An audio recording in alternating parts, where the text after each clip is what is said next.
Kaloka Live Audition Experience. Gusto mo rin ba mag-audition pero hindi mo alam kung paano gawin at natatakot o nahihiya o kinakabahan ka lang? Panoorin mo tong video na to at mababago yung pananaw mo, promise. Walaan nyo kung sino ka mukha ko. Walaan yun, hindi yan si Diwata para sa. Joke lang. Gagayahin ko nga rin yun eh. Ito kay sino to? Dito. May chismis ako dyan kay Jong Hilario. Ako nga pala si Dao Misu, ang Dao Misu ng Pinas. Ngayong araw ngayon naka-schedule ako para mag-audition sa Showtime. At taganap agad ako ng damit dahil late na ako. Alas 11 na yan pero alauna pa yung dapat yung call time namin. At sinukot ko na nga yan at sakto-sakto naman dun sa gagawin kong costume. Nagagayahin ko. Mabilisan lang. Mag-alauna na kasi alauna yung QC pa yun. Napakalayo ko pa. At pagkatapos ko nga bumalik, umuwi na ako ng bahay at naligo ako. Tapos dumiretso na agad kami sa Quezon City sa may ABS-CBN. At may nakita na agad tayong kasama. Si Heb Abet at saka si Carlos Yulo na Nash Agnes. Alright. Ano masasabi mo, boss? Para sa streets. Yeah. Ito nga, boss, sample. Alam mo ba, girl? Pagka wala ka dito, promise ako concern. Di ka nagre-reply, di mo pa ako ma-confirm. What's up? Kumusta kayo? Panoorin nyo ako sa street. May papakita ko sa inyo. Boss, pamura nga ako, boss. Kupal ba kayo, mga boss?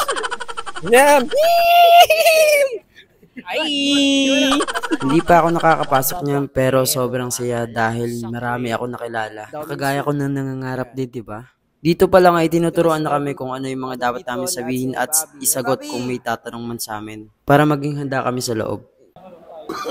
Pakaway mo naman, Damisu! Nakakahiya pero kinaya naman, magpapakilala ka lang naman sa mga hindi mo kakilala. At pagkatapos niya na pinagbihis na nga kami at dumiretso na kami sa loob para simulan ang aming audition. Hello po, ako nga pala si Dao Misu, ang Dao Misu ng Pinas. Nandito ako sa Showtime para mag-audition ng Kaloka Live. Supportahan nyo sana, page ko, Tungaw TV.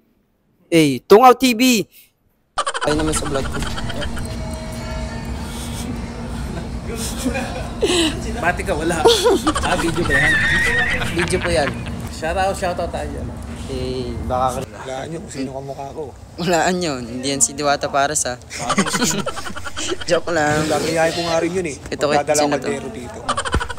Sa isa na nga kami dyan pinapapunta sa gitna para magpakilala. Tapos ilawas ang aming mga natatago talento. Yung dapat na sinasarili mo na lang. May chismis ako dyan kay Jong Hilario.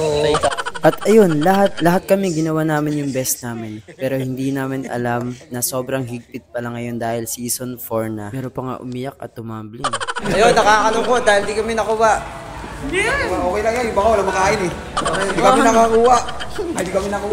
Hindi naman ako nalungkot. Feeling ko wala naman nawala sa akin. Mayroon pang nadagdag. Sobrang dami. Marami akong nakilala, nakagaya ko, na masasayang tao at mas makapal yung mukha sa akin. Grabe, napaka-effortless para sa kanila yung umiyak, umarte, tumambling. Lahat ginawa, promise.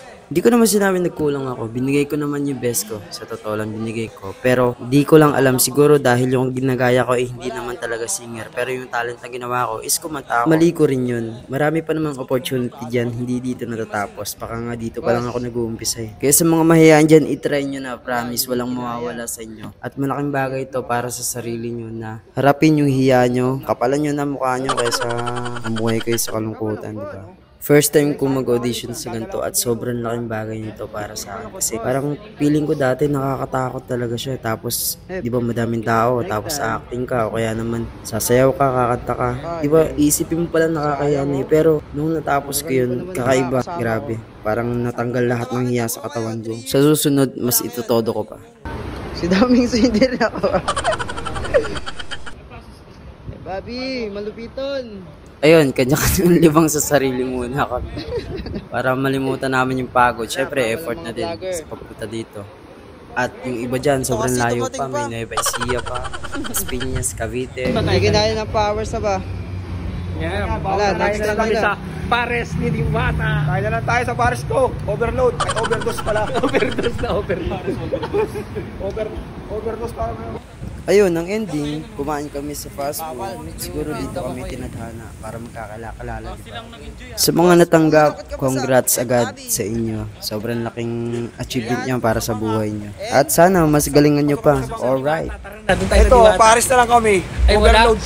Siguro hanap uli ako ng chepo kung kailan ako susugod at mag-audition uli. So hanap ako ng ibang segment na pwede tayong pumasok. Kaya huwag kayong mag-alala.